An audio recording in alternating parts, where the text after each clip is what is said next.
The origins of our next house are as humble as it gets.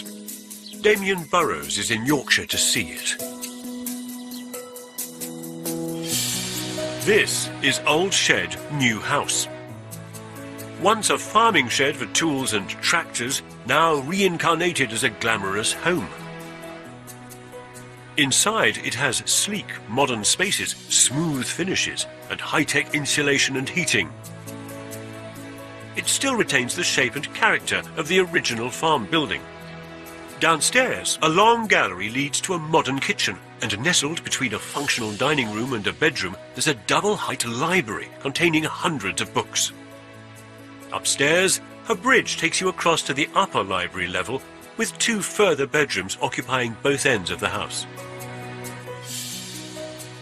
The owners are book-mad David and Lauren, who wanted to build a place to retire to. Luckily for them, they had a son who was an architect. What a way to do it! Greg worked with the lead architect, Mike Tonkin, to make a building that would sit happily in its place.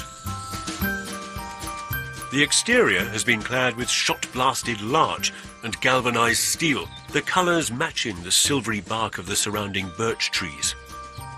And the varied horizontal slats are a nod to the building that was here originally. There was a shed, really more like a very large gardener's shed, wooden and steel-framed.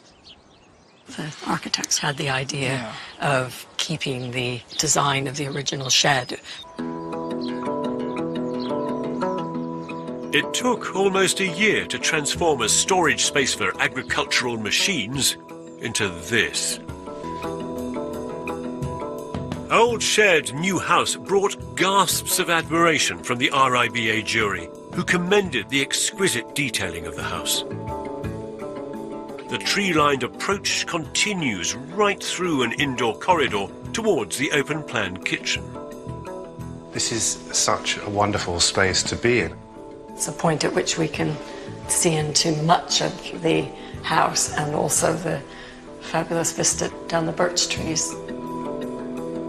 And just a few steps across the corridor/art gallery is this.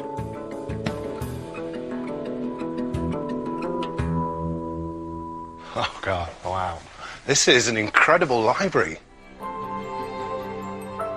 It's a book lover's paradise for David and Lauren to enjoy well into their retirement. There's so much light in here, it's absolutely fantastic. Often libraries are kind of quite dark and kind of moody, and we wanted something else, something that spoke more of the kind of landscape outside. And so we wanted to really open it up. And we always saw the library as this kind of, almost like a clearing in a forest where you'd kind of sit and read a book, or sitting under a tree and reading a book.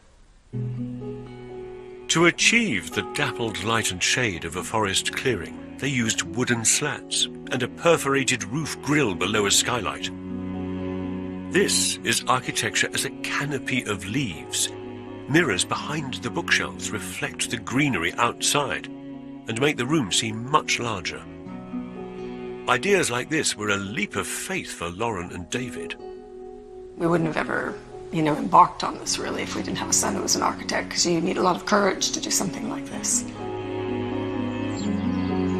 Having the confidence to root your home in the past, whilst you're still developing your hopes and dreams for the future, well, that's a very complex architectural puzzle. I'm so impressed by how Lauren and David have risen to that challenge and created a truly stunning home.